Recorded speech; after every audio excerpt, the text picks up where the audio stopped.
कल रात की वीडियो में हमने डिस्कस किया था कि प्रधानमंत्री मोदी जी की अमेरिका विजिट के दौरान व्हाइट हाउस में एक प्रेस ब्रीफिंग हुई थी, जिसमें कई सारे न्यूज रिपोर्टर्स और मीडिया पर्सन्स ने प्रधानमंत्री मोदी जी और डोनाल्ड ट्रंप दोनों से काफी सारे सवाल जवाब किए। अब होता क्या है कि जब भी वर्ल्ड लीडर्स की कोई ऐसी प्रेस कॉन्फ्रेंस होती है तो वहां पर कई सारे डिफिकल्ट सवाल भी पूछे जाते हैं, यानी न्यूज रिपोर्टर्स भी सामने वाले लीडर्स को एक तरह से घेरने की कोशिश करती हैं। सेम इसी तरह से व्हाइट हाउस में प्रधानमंत्री मोदी जी और ट्रंप की जो प्रेस कॉन्फ्रेंस हो रही थी, वहां भी अमेरिका के न्यूज रिपोर्टर्स ने प्रधानमंत्री मोदी जी से दो ऐसे सवाल किए जिसके ऊपर उन्होंने भारत को घेरने की कोशिश की, लेकिन प्राइम मिनिस्टर मोदी जी ने बोल्ड अंदाज में दोनों सवालों का कड़ा जवाब दिया और ये वाकई काबिले तारीफ है। ये दिखाता है कि प्रधानमंत्री मोदी जी ऐसी सिचुएशंस को कितनी आसानी से डील करने में सक्षम है। अमेरिकन प्रेसिडेंट डोनाल्ड ट्रंप भी 2 मिनट के लिए प्रधानमंत्री मोदी जी को देखते ही रह गए थे। सबसे पहला सवाल था गौतम अडानी के ऊपर।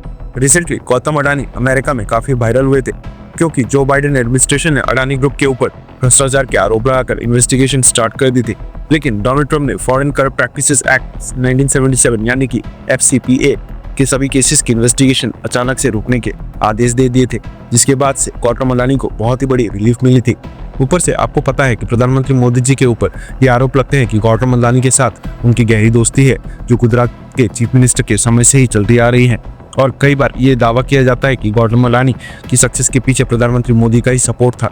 हुआ ये कि अमेरिकन रिपोर्टर ने प्रधानमंत्री मोदी से गौतम अडानी से रिलेटेड ही सवाल पूछा।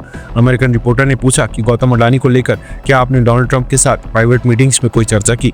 इसके जवाब में प्रधानमंत्री मोदी ने कहा कि भारत एक लोकतांत्रिक देश है, हमारा कल्चर और हमारी संस्कृति वासुदेव कुटुंबकम की है और हम पूरी दुनिया को एक ही परिवार मानते हैं। हर एक भारतीय नागरिक मेरा अपना है, लेकिन जब दुनिया के 2 प्रोमिनेंट लीडर्स इस तरह से आपस में मिलते हैं और मीटिंग करते हैं तो किसी भी पर्टिकुलर व्यक्ति के बारे में अलग से डिस्कशंस कभी नहीं होती हैं।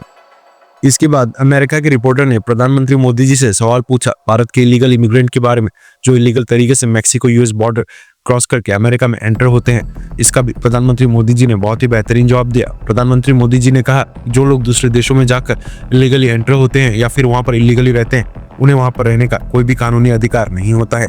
जहाँ तक भारत और अमेरिका की बात है, हमने हमेशा कहा है कि जो भी लोग वेरीफाइड हैं और सच में भारत के नागरिक हैं, अगर वो अमेरिका में इलीगल तरीके से रह रहे हैं तो भारत की सरकार उनको वापस लेने के लिए पूरी तरह से तैयार है। और हमारे लिए ये बात यहाँ पर खत्म नहीं होती।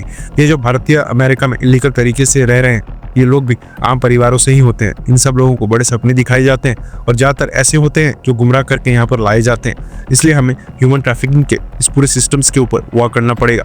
अमेरिका और भारत को साथ मिलकर ऐसे इकोसिस्टम्स को जल्दी से खत्म करने के लिए लगातार मेहनत करनी चाहिए, ताकि हम ह्यूमन ट्रैफिकिंग को खत्म कर सकें। हमारी बड़ी लड़ाई इस पूरी व्यवस्था के खिलाफ है और हमें पूरा विश्वास है कि प्रेसिडेंट ट्रंप इस इकोसिस्टम को खत्म करने में भारत का पूरा साथ देंगे। प्रधानमंत्री मोदी जी ने यहाँ पर समझदारी दिखाते हुए इस पूरे मामले को ह्यूमन ट्रैफिकिंग से जोड़ दिया और साफ कहा कि इलीगल इमिग्रेंट को रोकने में भारत सरकार अमेरिका के साथ पूरी तरह से कोऑपरेट करने के लिए रेडी है। लेकिन साफ सवाल से जज कर सकते हैं कि न्यूज रिपोर्टर्स प्रधानमंत्री मोदी से इलीगल इमिग्रेंट के ऊपर सवाल कर रहे हैं, क्योंकि भारत से गए इलीगल इमिग्रेंट ने अमेरिका में भारत का काफी नाम खराब किया है। भारत को बैड पब्लिसिटी मिली है। पिछले साल भी भारत के 90,000 से भी ज्यादा लोग लीगल तरीके से अमेरिका में डोंकी रूट के माध्यम से एंटर हुए थे और इन टोटल आज की डेट में 7,25,000 इंडियंस इलीगल तरीके से बिना प्रॉपर डॉक्यूमेंट्स के अमेरिका में रह रहे हैं। खैर, आपको प्रधानमंत्री मोदी जी के जवाब कैसे लगे? क्या प्रधानमंत्री मोदी जी ने सिचुएशन को अच्छे से हैंडल किया, हाँ या फिर ना? नीचे कमेंट करके अपनी राय जरूर बताएं।